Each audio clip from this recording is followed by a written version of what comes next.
Put yourself in position to win big on Kentucky Derby Day with the power of daily racing form.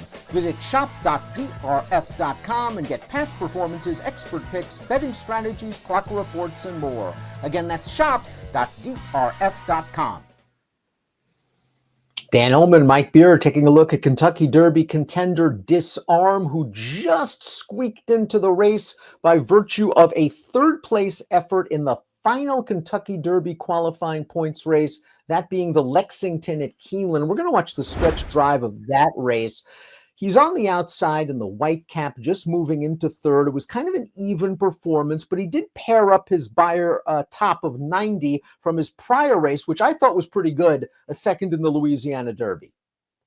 Yeah, I did too. This race, maybe harder to be impressed with, Dan. Especially this part of the race, because he doesn't really find a strong finish once he gets clear in the stretch of that race. Now, I'll personally, think that when you go back and watch the entirety of that Lexington, I didn't think he got the most clever ride in the world early there, because he broke really well. He could have been forward in that race, but for whatever reason, Jose Ortiz just took a hold of him and just gave away a lot of early position in the race. I still don't think he ran that well, but I also didn't care for the ride he got.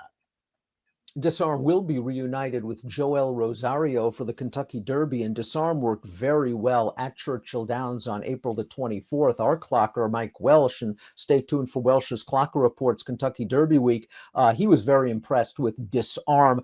I liked Disarm's first four starts. I thought the Lexington was okay. I think there's something here. I liked his second lifetime start win at Saratoga. I thought his first start this year, after they missed a lot of time with him, was okay. The Louisiana Derby is the race where if you like Disarm, you're going to be licking your chops at the price you're going to get on the first Saturday in May, because he was up against it from a pace standpoint. He was in behind horses, and he ran on in the end to finish second. Yeah, I personally think there are things to like about this horse. I agree with you, Dan. I think each of his first four starts, the two starts as a 2-year-old, I thought he ran well both times and showed potential. I liked each of his first two starts off the layoff this year with things that maybe, didn't go perfectly for him, but I still thought he ran really well in those races.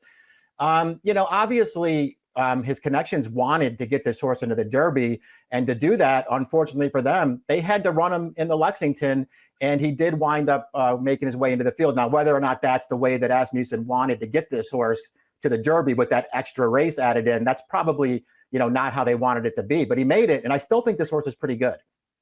Well-bred, homebred, owned by Winchell Thoroughbreds. He's a half-brother to the stakes-winning Dirt Router Tap Daddy and the multiple stakes place Dirt Router Total Tap.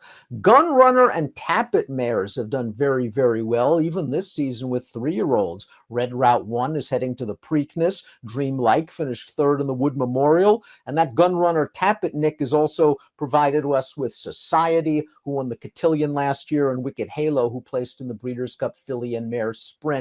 Not too concerned about distance with this horse, Mike. I thought he was running on at the end of the Louisiana Derby, going 1 mile and 3/16. I think his running style is versatile as well.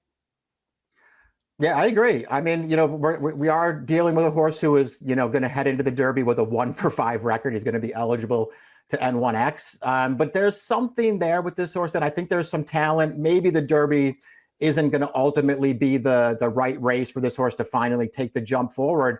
But I still think he's a little bit interesting at some kind of big price.